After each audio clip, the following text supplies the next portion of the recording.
This spice, which is derived from the bark of a tree, is very versatile and can be used in sweet and savoury dishes.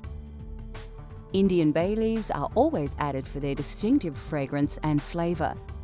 Commercial mixes of garam masala are available from any supermarket, but anyone with a real sense of adventure will not regret blending their very own. Across India, meats are traditionally roasted in a tandoori oven. For those of you that don't have access to one of these, a barbecue is a very good alternative. Tandoori meats are first marinated with yogurt and garam masala and ginger and garlic and lemon juice. You can use either prawns or fish or chicken or lamb, and it's cooked very quickly in this hot clay oven, bringing out some very nice moist dishes which are beautifully roasted.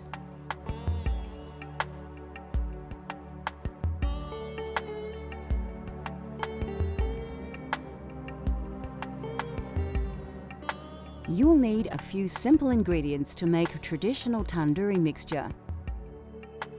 Get organised and prepare your paste well in advance so your lamb cutlets can absorb the recipe's exotic and aromatic subtleties, preferably overnight.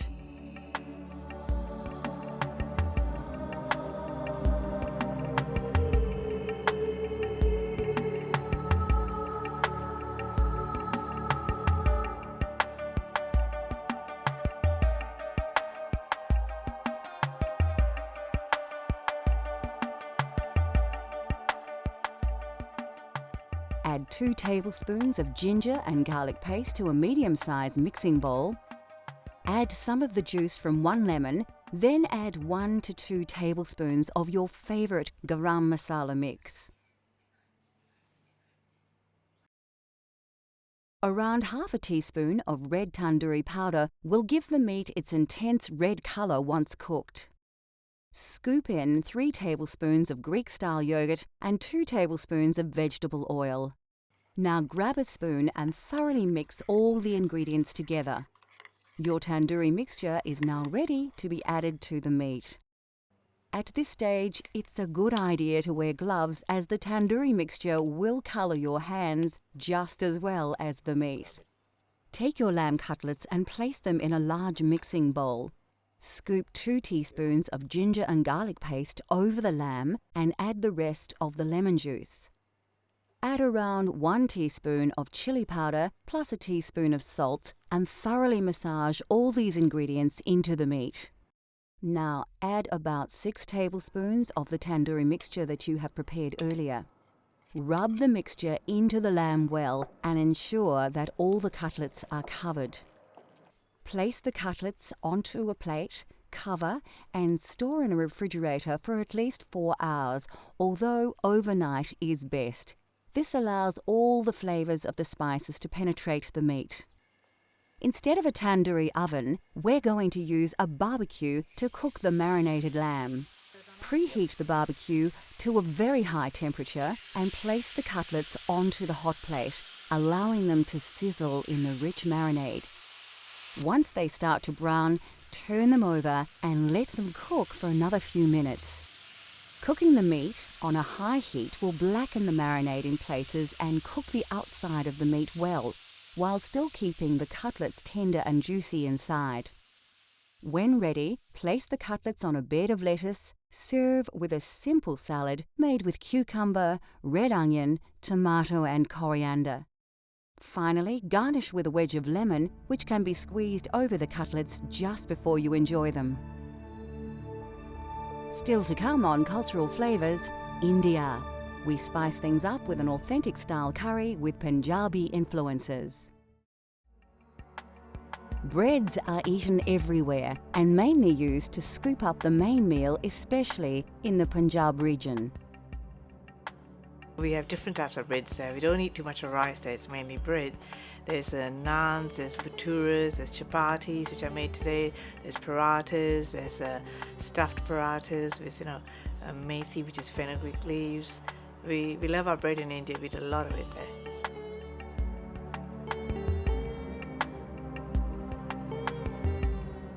To create authentic Indian chapatis at home, you will only need a few simple ingredients to create your dough base.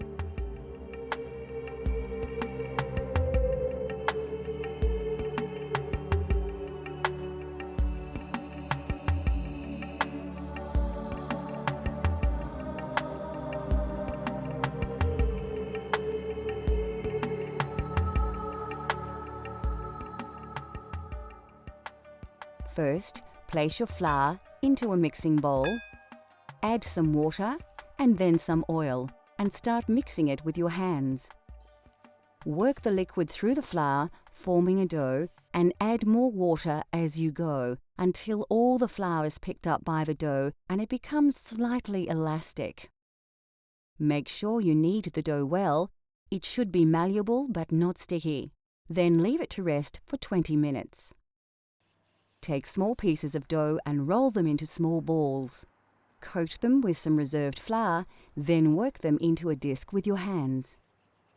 You can then roll them flat and thin with a rolling pin, adding flour as required to prevent the chapati from sticking to the pin or board. Place the rolled chapati on a floured plate and continue until you have used up the dough. When you have all your chapatis prepared, heat a griddle plate or non-stick frying pan until it's very hot. Don't use any oil though. Start cooking the chapatis on the hot griddle until they puff up. Then turn and cook the other side, pressing lightly around the edges with a folded tea towel. As each one is cooked, wrap in a clean tea towel until all are ready. This prevents them from drying out. To serve, lightly spread with ghee, which is clarified butter. Chapatis are generally served as an accompaniment to curries and vegetables.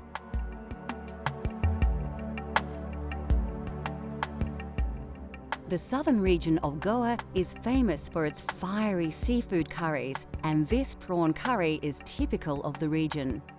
It's hot, spicy, and its intense flavours are the result of combining numerous ingredients. It's not a difficult curry to cook when you've been cooking. It has a lot of ingredients. You have whole spices that you use, and then you use the curry leaves, which are also from South India and Goa and that region. And then you use other spices like curry powders, which we blend ourselves, and turmeric and chili powder and things like that. And then you use ground stuff, grind onions and whatever.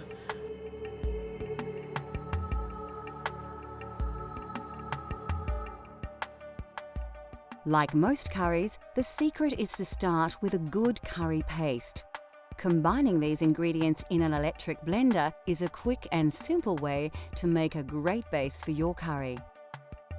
For those of you looking for a truly authentic Goan taste, liberally add more chili and vinegar to your curry paste.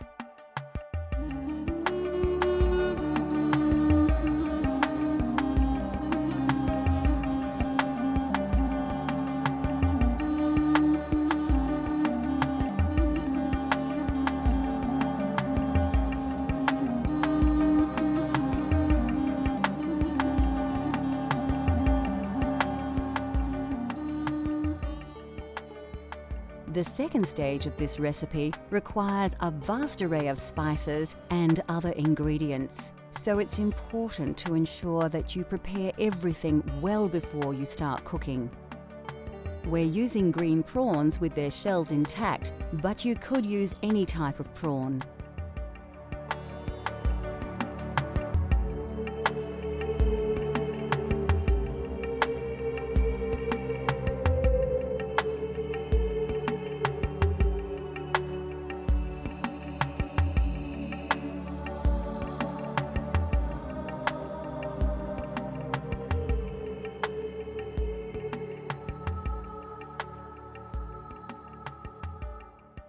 Goan prawn curry is usually enjoyed with basmati rice or eaten with breads such as chapati or naan. To begin, place a chopped red onion into your blender. Add 2 long red chilies and about 3 tablespoons of cooked white onions, 4 peeled cloves of garlic and 2 tablespoons of tomato paste. Next, add 2 tablespoons of white vinegar, 3 chopped tomatoes and half a red capsicum chopped. Finally, pour about 1/4 of a cup of water over all the ingredients. Now blend everything together until you have a well-mixed liquid paste.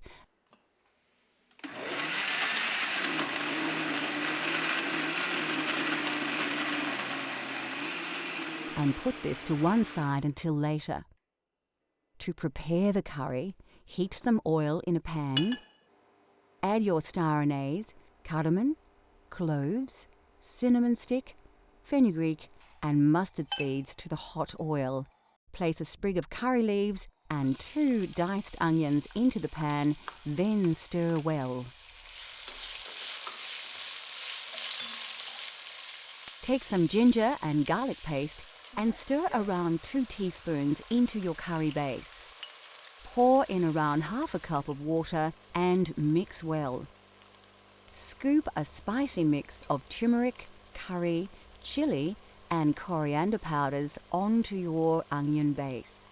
As they cook, these spices will release their aromas and their flavors will intensify. Season with a teaspoon of salt, then reduce the heat and mix the ingredients well to form a thick paste. Now is the time to add your blended curry paste to the saucepan. Mix it in well to allow all the flavors to combine. Cover and allow to simmer until the juices have cooked through. When ready, add a tablespoon of yogurt to the sauce, as well as 1 tablespoon of tamarind paste. Then pour in half a can of coconut milk. These will help to bind all the ingredients together into a rich, creamy sauce. Take the juice of half a lemon and add it to the sauce. You can now add your prawns to the curry and then bring the sauce to the boil once to cook them. Remove the saucepan from the heat. Sprinkle 3 tablespoons of fresh chopped coriander and stir. Finally, cover and allow the curry to stand for 5 to 10 minutes before serving with basmati rice.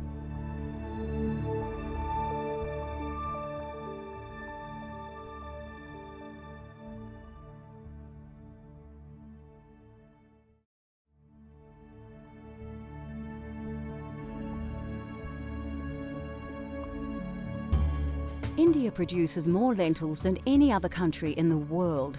These pulses are packed with high levels of protein as well as many essential minerals and vitamins. They are inexpensive, extremely nutritious, highly versatile and considered by many to be one of the healthiest food sources available.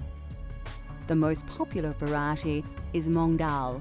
Commonly mixed with rice and sometimes with vegetables, these lentils form the basis of many very simple but healthy meals in India.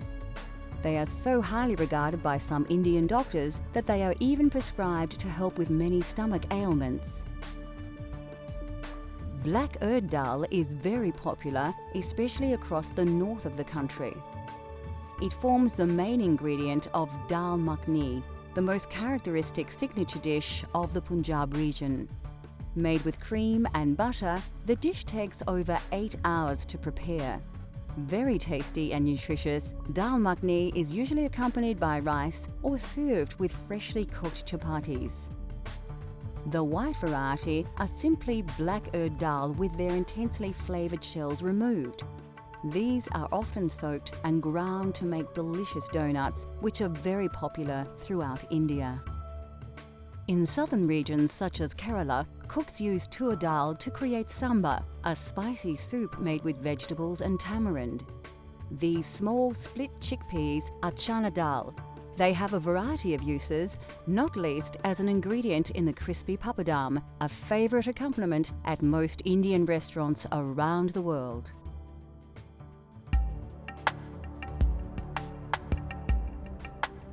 Lentils and beans are indispensable to Indian culture, revered for their pure and gentle digestive qualities. No other dish is more central to Indian cuisine than dal, a flavoursome traditional classic. Dal is actually a staple all over India, not only in the north. All over India, everybody eats dal. And it is actually the poor man's staple food, really. But we always have dal with whatever you cook, you have in it.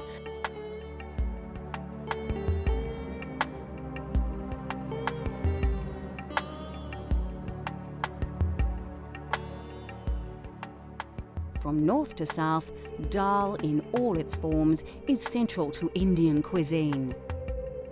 Although dal seems like a simple dish, the preparation and complexity of its ingredients comes as a surprise to many. With a little time though, anybody can create a delicious dal at home.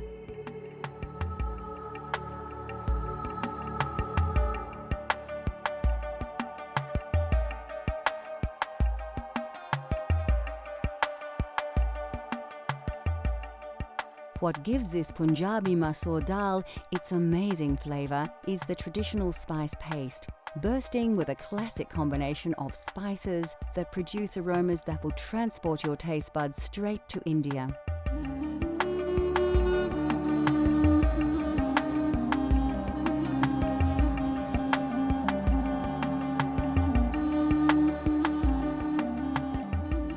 Although once limited to a very select few, all these exotic spices can now be sourced directly from your local supermarket.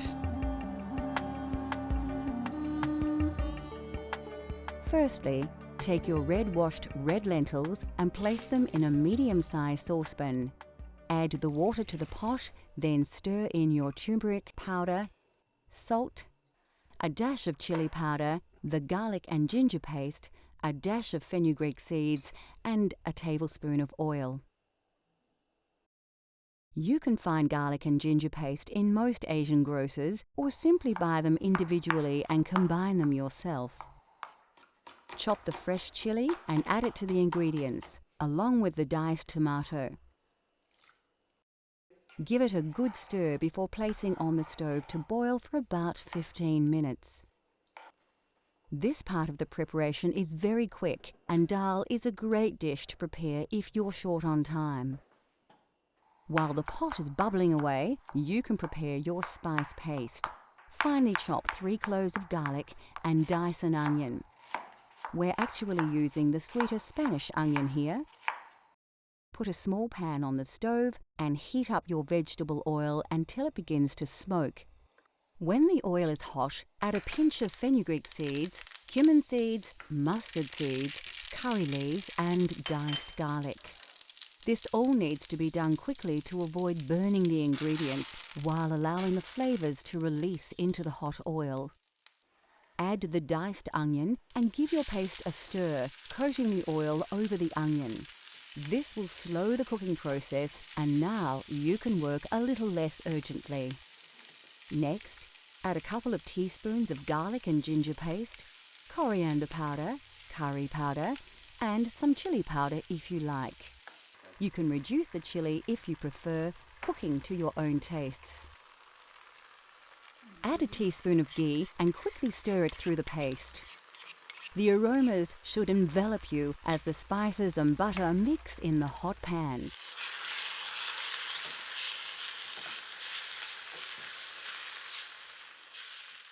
By now, your dal should be cooking nicely, and a large portion of the water will have been absorbed by the lentils. Stir the spice paste into the dal on the stove top and mix in well. Keep it on the heat while stirring to help the flavours combine. Lastly, finely chop some fresh coriander, stalks and all, and add it to the dal. Keep a little aside to use as a garnish when serving. Now you too can prepare a traditional Punjabi masoor dal, a delicious, authentic vegetarian Indian dish, rich in flavours and good for you as well.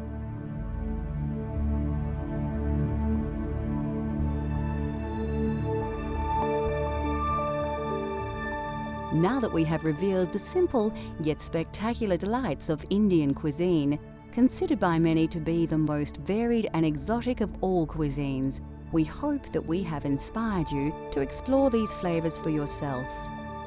Cultural Flavours continues to explore the world and its cultures through the diversity of food. From India to Italy, Greece to Africa, let Cultural Flavours take you on a gastronomic journey so you can experience the tastes of the globe at home.